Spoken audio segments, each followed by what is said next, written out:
Mansour Faye. Alors Mansour Faye nag mbokk yi moom moo daal di décider pour daal di nag briser le silence si accusation yi nga xam ni itam ñu ngi koy tege ni si kawam moom ki nga xam ne moo di Mansour Faye nag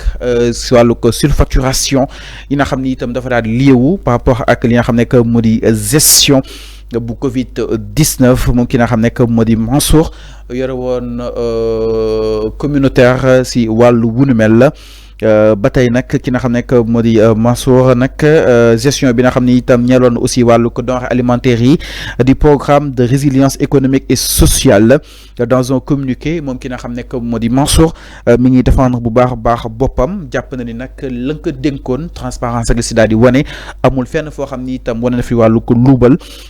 donc je cite ses propos moom Mansour Faye sa fameuse phrase que la manipulation ne passera pas a laissé entendre Mansour Faye mi ngi rappelé aussi le contexte d'urgence bi nga xam ni itam nekkoon nañ si jamonoy Covid 19 bi nga xam ni itam moo daal di indi woon yenn si ay dérogation aux procédures normales de gestion des marchés publics jàpp nañ nag Covid 19 bi. dafa nekkoon benn situation bu exceptionnelle boobu noonu moo taxoon moom ki nga xam ne moo di Mansour lépp nekkoon urgence yi itam lépp su nekkee urgence procédure marché yi am na loo xam da nga koy daal di bàyyi parce que dañuy jublu directement si nga xam ne moo di lii urgence waaye itam amatuñu li nga xam ne moo di temps nekk di naan dañuy respecter marché bi wala marché bële wala kon dañuy respecter li nga xam ne moo di procédure yi parce que tout était urgent moom la Mansour Faye daal di yëkki sa nga xam ni itam noonu la yore woon li nga xam ne moo du Covid bi donc le ministre mi ngi insister sur le recours à l'appel d'offres pour garantir la transparence et une meilleure gestion des ressources moom ki nga xam ne moo di Mansour nag mi ngi indi ay explications jëm si wàllu mu ne waaye tam indi ay preuves sa la nga xam ni itam moom la nga koy daal di toppee si kanam yoon ak wàllu yoonal moom itam mu daal di bokk ñenn ñoo xam ne itam dañu daal di wuyu ji haute cour de justice donc selon l'ancien ministre du développement communautaire de l'équité sociale et territoriale jàpp na ni nag yooyu de accusations yi nga xam ni itam moom la certains opposants daal di porté mi ngi daal di révéler benn comme manipulation grossière si li nga xam ni itam moom moo daal di ñeel Covid 19 bi.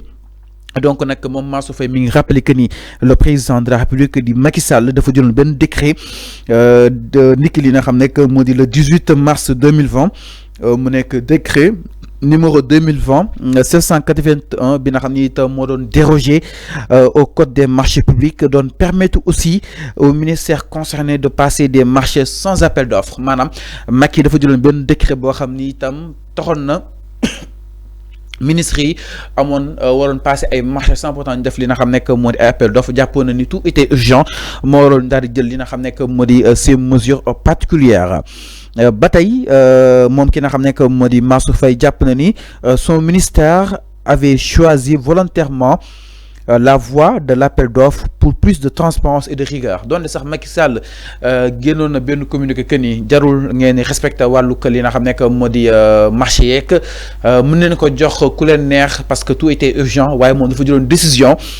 pour ministère am dem defi appel d'offres pour daal di dénk li nga xam ne moo di marché bi jëm si li nga xam ni itam dénkoon nañ ko jëm si wàllu dund geeg yooyu noonu. alors moom ki nga xam ne moo di Mansour mi ngi ñëwaat si benn correspondance boo xam ni itam ARMP moo ko daal defoon niki 30 mars 2020 alors si boobu de correspondance mi ngi woon ni daal di engagé encadrer le processus l'appel à concurrence a été lancé. Le Soleil et l'Observateur et les fournisseurs sélectionnés selon les critères stricts c'est-à-dire moom ki nga xam ne que moo di Mansour Faye lancé woon na appel à candidature si li nga xam ne que moo di wàllu wunu mel appel à concurrence pour daal di xool kan moo war a mën a gagné li nga xam ne que moo di marché bi ba tey Mansour Faye mooy wax ni amoon na 4 fournisseurs yoo xam ni itam ñëwoon neen na pour ceeb bi benn bi moo nekkoon groupe Bum Bum boo xam ni itam doon na proposé 5000 tonnes benn bi aussi moo nekkoon Avantisal doon na proposé 35000 tonnes ak 10000 tonnes benn bi aussi mooy Afri Enco moom doon na présenté 30000 tonnes benn bi aussi mooy CSMM doon na proposé aussi li nga xam ne moo di 30000 tonnes. d'après ki nga xam que modi Mansour Faye, la distribution a été organisée avec l'armée, c'est-à-dire ceeb bi ba nga ko doon séddale dañ si ànd ak armée pour lépp mën a leer waaye itam pour kenn bañ see am loo si wax donc nag moo waral Mansour Faye doon ko séddale ànd seeg li nga xam que modi l'armée, la gendarmerie et le commissariat à la sécurité alimentaire et l'administration territoriale ñoo doon assurer transparence bi pour ñëpp daal di war a mën a tolloo jëm si wàllu ceeb bi ak na nga xam ni itam noonu la ko daal joxee sur toute l'étendue du territoire national. moom ki nga xam que moo di Mansour aussi dikk na si PMI, c'est-à-dire di doon daal di fayee mbir mi jàpp na ni nag géré na ko en accord avec le ministère des finances, c'est-à-dire PMA bi lépp li nga xam ni itam def na ko si yëgal na ministère bi dekk wàllu financement ñu dekk wàllu koom geek ak doxalin bi fi Sénégal la jàpp na ni itam lu ñu mel nekkoon sous contrôle strict bu li nga xam nekk moo di ministère bi. Aussi, il révèle aussi la Cour des comptes lui-même n'a évoqué que des écarts de procédure sans accuser de détournement. Alors, moom nee na Mansour nee na si Cour des comptes mënuñoo génne fenn foo xam ni itam accusé nañ ko de détournement di ko Cour des comptes bi daal di def ay recommandations la te recommandations yi mooy itam ay écarts par rapport ak li nga xam ne que moo di mbir yi de see daal di amani donc nag Cour des comptes ba tey waxul ni détournement la contrairement ak ñi nga xam ni itam peut-être jàpp ne ni ñu koy daal di tuumaal que ni dafa daal di laale si xaalisu Covid beeg ak li nga xam ne que moo di tolluwaay wi.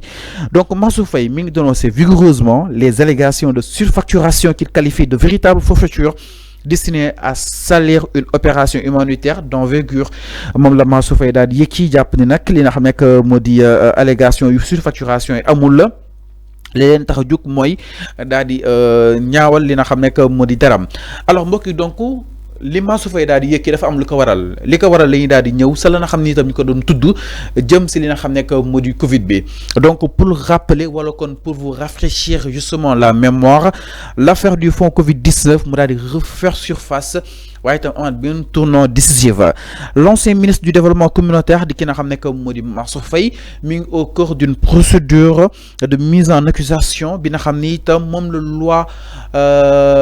moom la commission des lois bu Assemblée nationale daal di war a enclencher si fan yi ñu daal di jëm.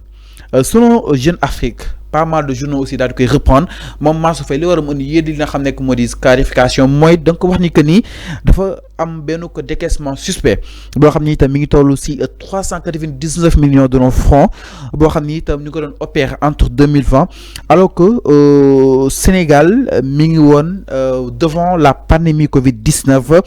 À l'époque, mon Mansour Faye moo doon diriger le département stratégique responsable notamment de la mise en œuvre des aides destinées aux populations vulnérables. En tout cas mu nekk ay révélations yoo xam ni itam def nañ ko si Mansour Faye que ni daal di toll si 399 millions donc ko daal di décaissé loo xam ni itam leerul décaissement boobu fan la daal di dugg fan la xaalis bi daal di jaar loolu nag mi ngi soulever de vives interrogations notamment parce qu'il aurait été effectué à l'absence d'une caisse d'avance réglementaire instituer une condition pourtant indisponible ou bien indispensable dans les procédures de décaissement des fonds publics maanaam balaa ngay décaisser xaalis il faut nga am benn li nga xam ne que moo di justement ay traçabilité boo xam ne itam donc daal di war a mën a topp loolu c'est imminent et que c'est indispensable mënut a ñàkk jëm si wàllu wu mel te gisuñu ko si donc l'ancien ministre déglu woon nañ ko ni ki li nga xam ne que moo di jeudi moom ki nga xam ne que moo di Mansour Faye par la division des investigations criminelles passé dafa nag plusieurs heures dans le cadre de cette affaire naka noonu itam la daal di frappé benn interdiction de sortie du territoire signe de gravité que les autorités judiciaires accordent à ce dossier jàpp ne nag loolu dafa daal di grave loolu ba des yegg moo waral nag ñu daal di koy jël à cœur jamono ji li nga xam ne que moo di régime bi donc boobu des mesures restrictives mi ngi daal di ñeel conclusion yi nga xam ni itam Cour des comptes def na ko en tout cas mi ngi doon pointer de nombreuses irrégularités dans la gestion du fonds de riposte contre le Covid-19 ki nga xam ne que mu di Mansour Faye donc mën nañ ko convoquer à nouveau dans les jours à venir moo waral nag décaissement bu nu mel di 499 millions yi moo waral ki nga xam ne que moo di Mansour génn def li nga xam ne que moo di ay sorties def aussi li nga xam ne que moo di ay révélations allant dans sens ñëw si nu mu gën a yaatoo si yenn si ay ponk yi nga xam ni itam ñu ko koy daal di tuumal fii Sénégal. Alors donc ma ni kon ay éclaircissement yoo xam ne itam indi woon na ko si allant dans sens alors daal di ñëw itam si beneen ponk